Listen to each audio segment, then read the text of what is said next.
Pourquoi la CAF et la FIFA n'ont pas encore officiellement félicité le Sénégal, champion d'Afrique?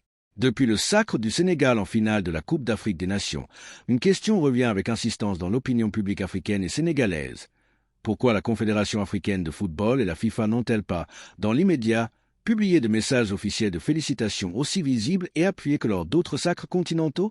Cette interrogation, largement relayée sur les réseaux sociaux, nourrit débat, incompréhension et parfois soupçon. Pourtant, la réponse mérite une analyse calme, nuancée et débarrassée des raccourcis émotionnels. Il faut d'abord rappeler que la communication institutionnelle des grandes organisations sportives obéit à des règles précises. La CAF, comme la FIFA, fonctionne selon des protocoles qui ne sont pas toujours synchronisés avec l'immédiateté des réseaux sociaux. Contrairement à ce que beaucoup pensent, l'absence de messages instantanés ne signifie pas forcément un refus de reconnaissance ou un mépris envers le champion. Dans certains cas, les instances attendent la validation complète des rapports officiels, notamment ceux de l'arbitrage, de la commission disciplinaire ou de l'organisation générale du tournoi, avant de publier une communication formelle. Le contexte particulier de cette finale joue également un rôle important. Le match Sénégal-Maroc a été marqué par une très forte tension, une décision arbitrale contestée et des réactions vives dans plusieurs camps. Dans ce type de situation, les instances internationales adoptent souvent une posture de prudence. Elles évitent toute déclaration hâtive qui pourrait être interprétée comme une prise de position dans une controverse encore sensible.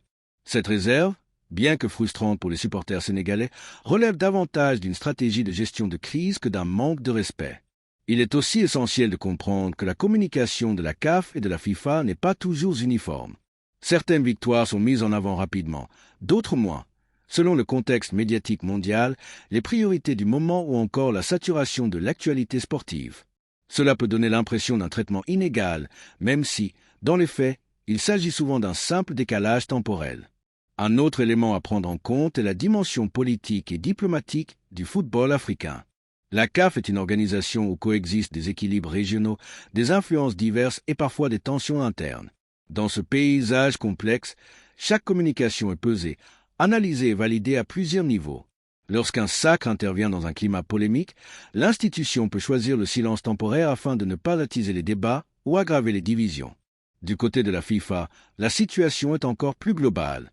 L'instance mondiale gère des compétitions sur tous les continents et hiérarchise ses communications selon un agenda international très chargé. Un titre continental africain, aussi prestigieux soit-il, peut ne pas être immédiatement mis en avant si d'autres événements majeurs occupent déjà l'espace médiatique mondial. Cela ne remet en aucun cas en cause la légitimité du titre sénégalais. Il faut également rappeler que la reconnaissance d'un sacre ne se limite pas à un message sur les réseaux sociaux. Le Sénégal est officiellement inscrit au palmarès de la compétition. Son trophée est validé. Ses statistiques sont enregistrées et son statut de champion est reconnu dans toutes les instances sportives. L'essentiel, sur le plan institutionnel, est déjà acquis. Cependant, la frustration exprimée par de nombreux Sénégalais est compréhensible.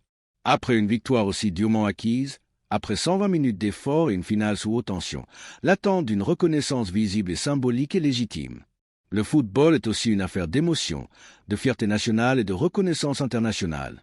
Dans ce contexte, le silence ou la discrétion des grandes instances peut être perçu comme un manque d'égard, même s'il ne l'est pas nécessairement. Cette situation met surtout en lumière un enjeu plus large, la manière dont les institutions sportives communiquent avec les peuples africains. À l'ère des réseaux sociaux, où l'instantanéité est devenue la norme, le décalage entre le temps institutionnel et le temps populaire crée souvent des incompréhensions. Le public veut des symboles forts, immédiats, tandis que les organisations privilégient la prudence et la formalité. En définitive, l'absence ou le retard de félicitations officielles ne doit pas éclipser l'essentiel. Le Sénégal est champion d'Afrique, sur le terrain, dans l'histoire et dans la mémoire collective. Aucun silence institutionnel ne peut enlever cette réalité. La deuxième étoile est là, acquise dans la difficulté, la discipline et la maturité. Cette polémique révèle surtout une chose. Le football africain est vivant, passionné et profondément lié à l'identité des peuples. Elle invite les instances à repenser leur communication et leur proximité avec les supporters. Quant au Sénégal, il n'a rien à prouver. Sa victoire parle pour lui, bien au-delà des communiqués officiels.